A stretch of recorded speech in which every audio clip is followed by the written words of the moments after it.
When a maid answered a phone call in German, she never imagined it would expose the biggest scandal her hotel had ever seen, or change her life forever.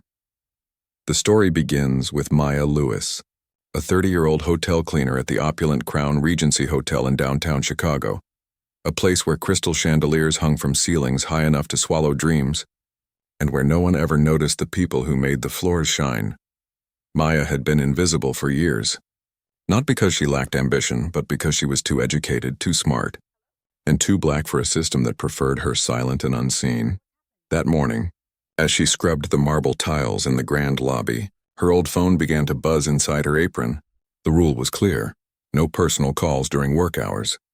Manager Mr. Benson had repeated it so many times it might as well have been carved into the walls.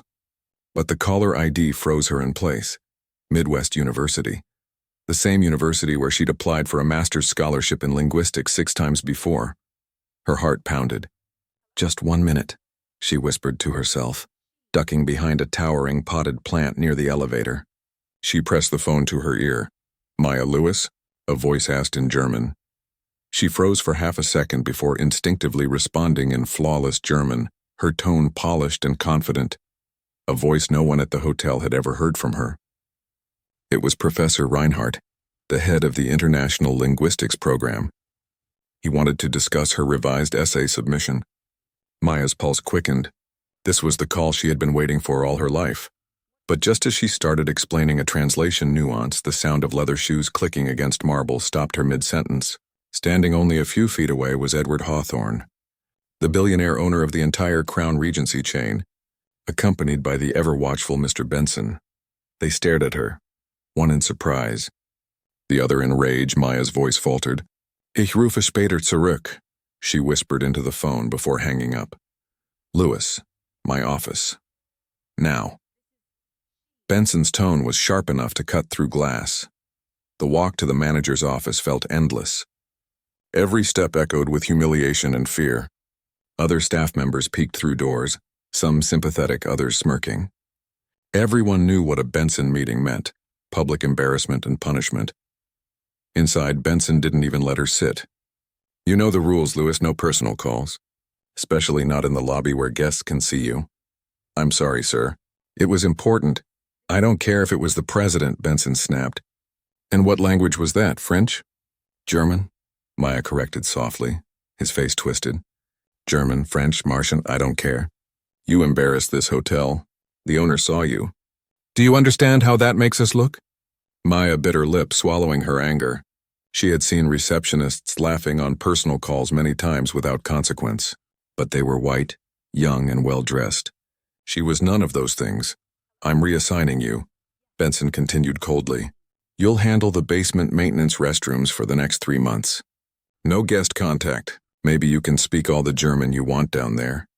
He smirked, as if the cruelty was a small pleasure. Maya's throat tightened, but she nodded. "Yes, sir." That night she sat in her tiny apartment, surrounded by peeling wallpaper and old textbooks. Her degree in applied linguistics from the University of Illinois hung crookedly above a second-hand desk.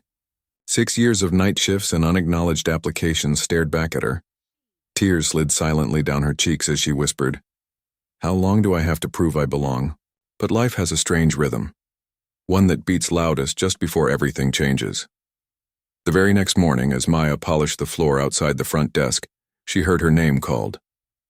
"Lewis, HR wants to see you now." Every cell in her body froze. HR never called cleaners upstairs unless it meant one thing: termination. As she rode the elevator to the top floor, the level she'd only ever seen when delivering supplies, executives chatted casually about profit margins, their voices blending into a buzz that made her feel smaller with every passing floor. When she stepped into the Human Resources office, the director gave her a polite but tense smile. "Mr. Hawthorne has requested a meeting with you. Please follow me." Her knees nearly buckled. The owner wanted to see her. Moments later, she found herself standing inside an office so large it could have held her entire apartment. Twice. A wall of glass overlooked the Chicago skyline, sunlight reflecting off the lake. Behind a mahogany desk sat Edward Hawthorne, impeccably dressed, eyes sharp and assessing. He glanced at a file on his desk. "Maya Lewis, bachelor's in linguistics." fluent in German, Spanish, Mandarin, and Arabic. Is that correct? Maya blinked. Yes, sir. He looked up. Then tell me, Ms. Lewis, why is someone with your background scrubbing floors in my hotel? Her mouth went dry. I've applied for other positions, sir. Many times. How many? 39 in total, she said, her voice trembling. Mostly in the International Relations Department. Hawthorne leaned back. And none of them responded? Not once. His jaw tightened. By whom were they reviewed? Manager Benson and Director White, Maya said quietly. He nodded slowly, scribbling something down. Interesting, especially since Director White has been complaining for years about the lack of multilingual staff. She stayed silent. What you don't know, Hawthorne continued, is that I recently commissioned a diversity audit across all our branches. And what we found was alarming. Maya's breath caught. Hawthorne stood. Tell me, Ms. Lewis, would you be willing to assist with a major event we're hosting tomorrow, the European Asian Trade Conference? She frowned. You want me to clean for it? He smiled faintly. No, I want you to help run it. Maya blinked, unsure if she had heard him right. Run it, sir? Hawthorne nodded. You'll serve as our temporary international relations coordinator for the duration of the conference. You're fluent in German and Mandarin, correct? Yes, but good, he interrupted. You'll be managing all linguistic coordination for the visiting delegates. Translation review, cultural communication, the works. Her hands trembled. Sir, You're not just anything, Hawthorne said sharply. You're qualified. Overqualified, actually. And frankly, I'm tired of seeing people with talent hidden behind mops and rags while mediocrity wears suits. For a long second, Maya couldn't breathe. He continued, voice softening. This isn't a favor, Ms. Lewis, it's an opportunity, and for both of us. I suspect there's something very wrong in this hotel, and I want your help to see it clearly. When she left his office an hour later, she held a new ID badge and an HR letter confirming her temporary reassignment. Her pay was listed at $4,800 per week, more than she'd made in 3 months combined. In the elevator, she caught her reflection in the mirror, her uniform replaced by a navy blazer. She almost didn't recognize herself, but the real shock came when she stepped out on the operations floor and nearly collided with Mr. Benson. He froze mid-step. Lewis, what are you doing up here? And what's that badge? Maya met his gaze evenly. International Relations Coordinator, assigned directly by Mr. Hawthorne. Benson's face turned pale. That's impossible. You graduated with honors, fluent in 4 languages, and my full resume has been sitting in the HR system for 6 years, she said calmly. Maybe you missed it. Benson's lips parted, but no words came. She walked past him without another glance. In the HR department, Maya met Lily Carter, a young analyst who had joined 3 months earlier. Lily's eyes lit up. Maya Lewis, finally!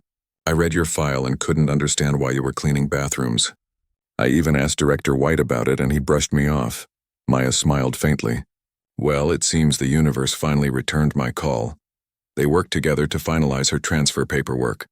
And for the first time in years, Maya felt something she hadn't dared to feel. Hope. Later that afternoon, Maya entered the VIP suite where documents for the trade conference were being prepared. She opened one of the folders and frowned. The German to English translations were riddled with errors, some so severe they could cause diplomatic embarrassment. This can't be right, she murmured, scanning through a contract draft. One phrase translated as mutual domination agreement instead of mutual cooperation. It was a disaster waiting to happen. Behind her, a voice spoke. How did you catch that? She turned. Hawthorne stood in the doorway watching her. The phrasing is technically correct but culturally disastrous, she explained. It implies control, not partnership. Whoever translated this doesn't understand German business etiquette. Hawthorne's brow furrowed. Director White assured me he hired the best linguist in Chicago. Maya shook her head. Whoever they are, they're not qualified. He crossed his arms. Do you know who did the translation? She flipped through the header. White's niece, Emma White. No professional credentials listed. Something dark flickered in his eyes. Of course, he stepped closer. Fix it, every document. We present to the delegates at 9 a.m. tomorrow. That night, Maya stayed until past midnight, reworking translation after translation. The city lights outside the window blurred as her eyes burned from exhaustion. Yet every correction fueled her determination. This was her chance to prove her worth not just for herself, but for everyone who had ever been overlooked. By dawn, she had finished. Every word was polished, every phrase precise. She took one last look at the stack of documents and whispered, "They'll finally see me." When the conference began, Maya moved through the ballroom with confidence. Her calm demeanor and effortless multilingual exchanges impressed even the most skeptical delegates. She mediated between German and Chinese executives, smoothing cultural nuances with grace that stunned her peers. During a coffee break, Director White approached her with a tight smile. "Miss Lewis, I must say you're doing quite well for someone who was cleaning floors last week." Maya met his gaze coolly. It's amazing what someone can do when they're actually given a chance. His smile didn't reach his eyes. "Let's not get ahead of ourselves. Temporary roles don't guarantee permanence, neither do titles," she replied softly. Before he could respond, a tall man with a German accent approached. "Excuse me, are you the same Maya Lewis who wrote the paper on linguistic dynamics in corporate negotiations?" "I cited that work last year in Munich." Maya blinked, stunned. "Yes, that was mine," the man beamed. "A brilliant analysis. You've saved me from several cultural disasters in meetings." He turned to others nearby. "This is the scholar I mentioned." Several delegates nodded with recognition. Hawthorne, who had been observing quietly from across the room, smiled faintly. White, meanwhile, looked as if the ground beneath him had shifted. But Maya wasn't just winning recognition. She was uncovering a web of deceit that reached far deeper than mistranslated contracts. Hidden beneath the surface of polished deals and polite smiles was a corruption so entrenched it had quietly bled the hotel chain for years. And by the end of that week, Maya would expose it all.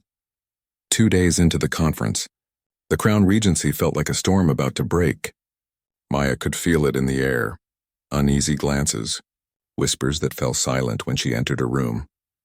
The shifting tone in the way some managers now spoke to her. Late that evening, she sat in the translation suite reviewing the Mandarin documents for the final presentation. At first glance, they looked flawless, but one line caught her attention, an idiom translated into something dangerously inappropriate. In English, it read like an insult. In Mandarin, it could be catastrophic. Maya's pulse quickened. She flipped through more pages. Line after line revealed subtle but disastrous errors, the kind that could destroy international partnerships. And all of them bore the same digital watermark, E. White Translations. Her stomach dropped. Emma White again. She opened her laptop, pulling up the vendor invoices. The company had charged 3 times the market rate for specialized translation services. She cross-referenced the company registration. The owner was listed as Emma L. White, with the hotel's director of operations, Charles White, as the approving officer. The connection was no longer a suspicion, it was proof of nepotism and fraud. Just then, Lily Carter appeared at the doorway holding a file. "Maya, I found something you should see." She handed over a printed spreadsheet. "These are the hiring records from the last 5 years. Look at the rejection demographics." Maya scanned the list. Over 70% of rejected candidates were non-white. Nearly half had advanced degrees. "This isn't random," Maya said quietly. "It's systemic.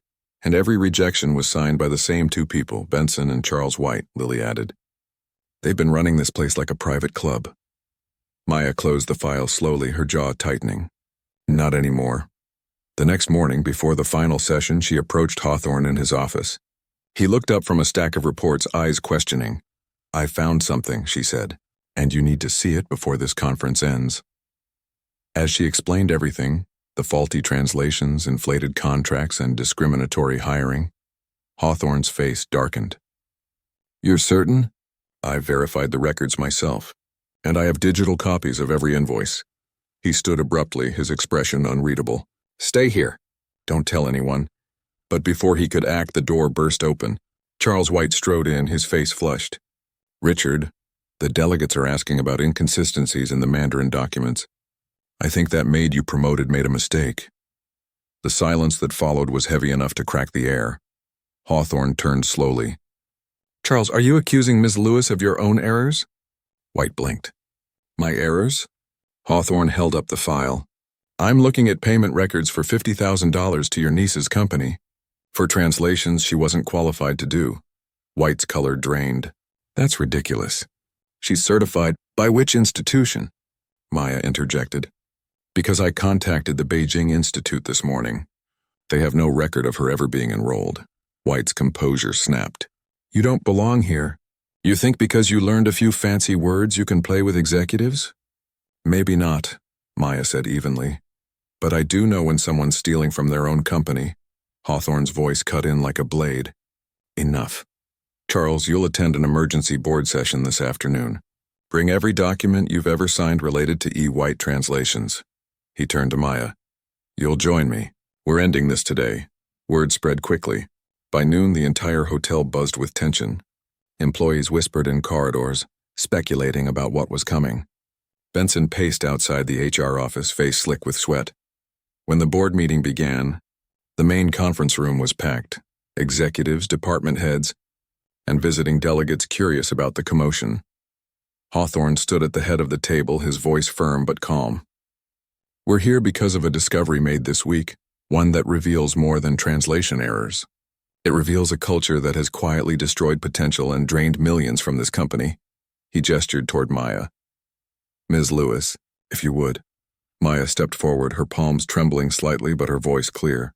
I found that over the last 5 years, more than 100 qualified applicants were denied jobs based on race and gender. At the same time, unqualified relatives were hired through fake vendor contracts. One such vendor, E. White Translations, billed this hotel for over $200,000 for work that was substandard and fraudulent. Gasps rippled through the room. She continued.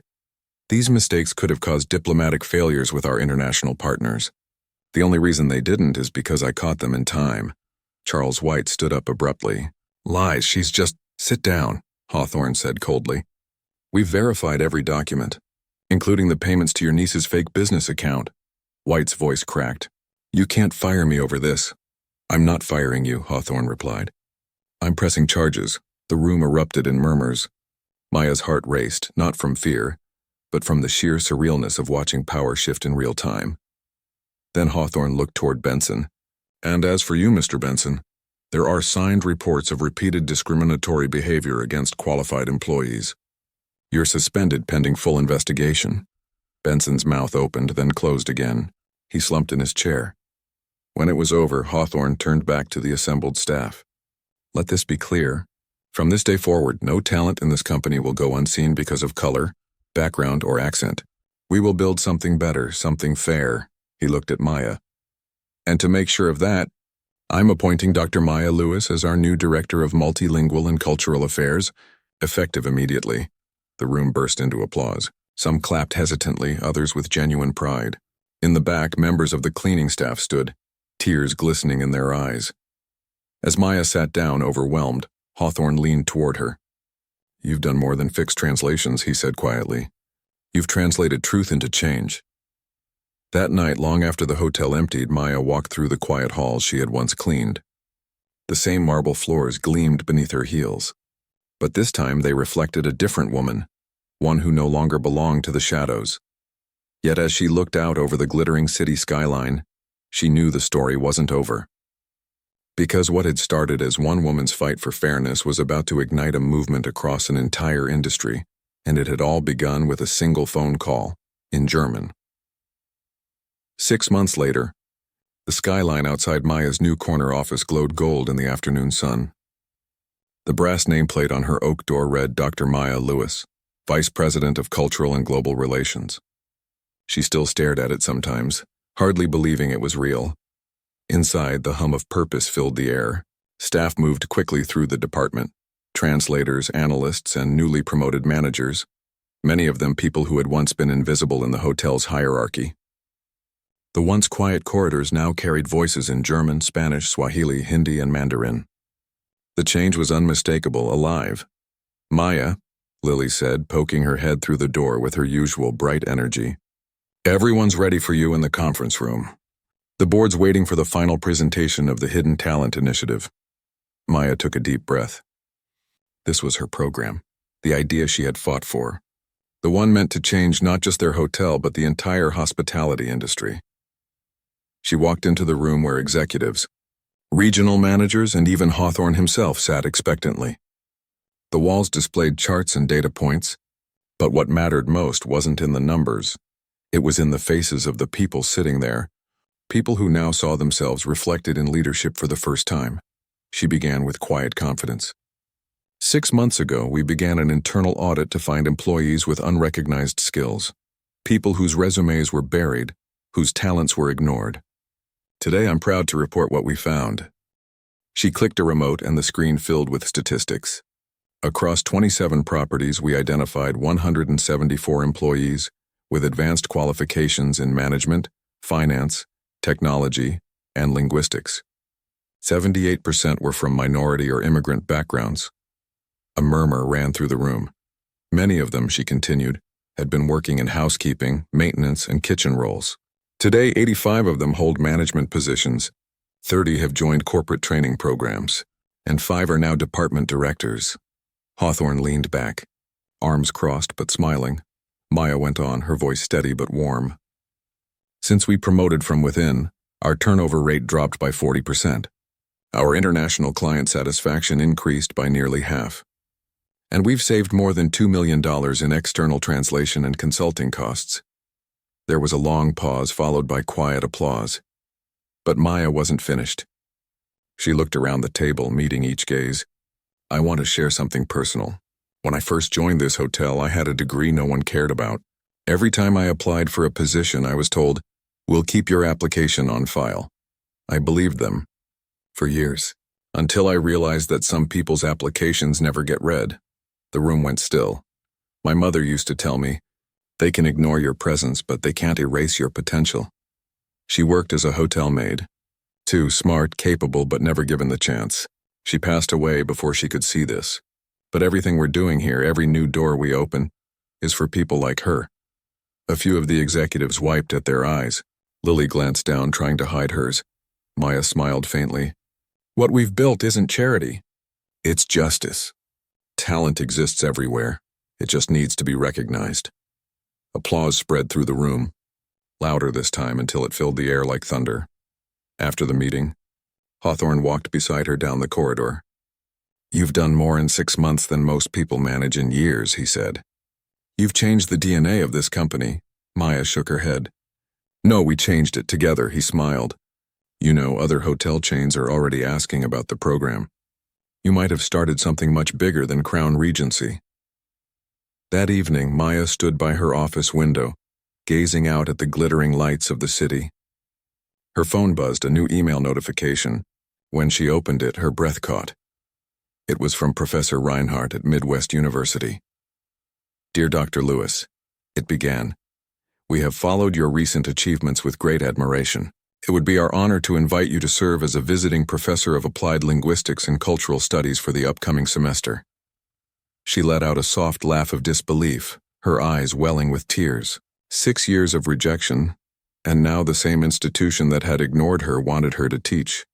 The irony was beautiful. She leaned back in her chair, whispering, sometimes life gives back what it took, just in better form. The next morning, Maya met with the HR team to finalize a new project, the Lewis Scholarship Fund, dedicated to hotel employees and their children who dreamed of pursuing higher education. The first recipient would be a young woman from housekeeping who wanted to study hospitality management. Word of the scholarship spread quickly. Across the hotel network, workers began submitting applications, many writing for the first time in years about their real ambitions. And somewhere in a small regional hotel outside Denver, Mr. Benson, now demoted to night manager, read about Maya's award on the company intranet. He stared at the headline, From Housekeeper to Vice President, Maya Lewis redefines the industry. He didn't finish reading the article. He simply closed the laptop and sat in silence. As months passed, other hotels began adopting her initiative. Industry magazines published features on the Lewis model, praising its measurable success in both equity and profit. Universities began citing it as an example of applied diversity strategy. Maya never let the attention distract her. To her, it wasn't about fame, it was about permanence. the kind of change that outlives the people who start it. And still, sometimes she would walk through the hotel lobby quietly, running her hand along the marble counter she once cleaned, remembering the woman who had stood there in fear years ago, answering a call she wasn't supposed to take. What had once been a moment of punishment had become the moment everything began. That night, the city was alive outside her window. Cars humming, lights flickering, people moving like streams of stories she hadn't heard yet. Maya stood in her office long after everyone else had gone home, her reflection caught between glass and skyline. It felt like two versions of herself staring back. The woman who once scrubbed tiles until her knees ached, and the woman who now shaped the future of an empire. She thought about how a single phone call, one moment of instinct, courage and defiance, had torn open a truth that everyone else had learned to live with. It wasn't just about her. It never had been. It was about every person who'd ever been told they were too much, too educated, too different, too invisible. A knock broke the quiet. It was Lily again, holding an envelope. "This came for you, Maya," she said softly. Maya opened it. Inside was a handwritten letter and a postcard of Berlin's skyline. "Dear Dr. Lewis, when I called you that day, I had no idea I was dialing destiny. I watched what you've done since. The policies, the programs, the revolution you started with a single answer in German. The world needs more voices like yours. We await your lecture at the university. With respect, Professor Reinhardt." Maya smiled through tears. She placed the postcard on her desk, next to her mother's old photo. "You see, Mom," she whispered, "I made it. But more importantly, we all did." The following week, the Lewis Scholarship Fund held its first award ceremony in the same ballroom where she once carried cleaning supplies. The chandeliers shimmered above a crowd of employees, families, and executives from across the country. The air felt different, lighter, freer. Maya took the stage to speak. Her voice trembled at first, then grew steady and sure. "When I was 23, I wrote in a job application that I wanted to work in cultural relations. Someone once told me people like me belonged in housekeeping, not boardrooms. They said it so often I almost believed them. But belief works both ways. If they can believe in your limits, you can believe in your rise." The room was silent except for the sound of quiet sniffles and the soft hum of cameras. She continued, "This scholarship isn't just about education. It's about rewriting stories before they're even written, making sure no one's brilliance is lost beneath a uniform or a stereotype. Because true justice isn't revenge, it's renewal. It's leaving doors open for the next dreamer." Applause broke out, building until it filled the room. Even Hawthorne, seated in the front row, looked moved in a way she'd never seen before. Afterward, as people lined up to congratulate her, Maya noticed a young girl standing shyly near the back, the first scholarship recipient, Amara Jones, barely 18, holding her acceptance letter with trembling hands. Maya knelt down beside her. "You excited?" Maya asked, smiling. The girl nodded. "I want to study languages. Like you." "Then promise me something," Maya said. "Never wait for permission to speak. The world changes when we start talking." Amara nodded again, eyes shining. As the crowd dispersed, Maya walked toward the grand staircase. She paused halfway, looking out over the same lobby where everything had once begun. The same marble floors, the same echoing elegance. Yet now it felt different, not because the building had changed, but because she had. Upstairs, in an unused office, boxes marked old files, Benson White, waited for the shredding team. The hotel had purged its corruption, rebuilt its systems, and rewritten its code of ethics. It was no longer just a luxury brand. It was a symbol of transformation. By the end of the year, national media picked up her story. Headlines read, "From cleaner to vice president, how one woman sparked a cultural revolution in hospitality." But for Maya, the real story wasn't the promotion or the prestige. It was watching others rise. It was seeing Lily lead HR reform across the company, seeing former janitors become supervisors, seeing bilingual staff members finally recognized for their worth. It was walking into a meeting and hearing 10 different accents blend into one purpose. And then came the moment she hadn't expected. At a global diversity summit in New York, a journalist asked her on stage, "Dr. Lewis, what's the single most important thing you've learned from your journey?" She paused for a long time before answering. That power doesn't always wear a suit. Sometimes it wears gloves. Sometimes it holds a broom, but it's still power waiting to be seen, waiting to be trusted. The room erupted in applause that seemed to go on forever. That night, back in her office, Maya opened her laptop and drafted a memo. Subject: Global Talent Exchange Program Proposal. It was an idea that would connect underutilized hotel workers around the world with training, scholarships, and leadership mentorship, the next step in the evolution she had started. As she typed, her reflection shimmered in the window, the same woman but now standing in her own light. She thought of the girl she used to be, hiding behind plants to answer a phone call she wasn't supposed to take, terrified of losing her job. If she could speak to that version of herself now, she'd say, "Don't apologize for your brilliance. The world might not be ready yet, but it will be." The city outside pulsed like a heartbeat. Somewhere below, the cleaning crew began their nightly rounds, their laughter echoing faintly through the halls. Maya smiled, whispering a soft thank you, not to anyone in particular, but to the moment that had changed everything. Because in the end, her greatest victory wasn't the corner office or the applause. It was knowing that for the first time, no one working under that roof would ever be invisible again. And to think, it had all started with a single word spoken in German.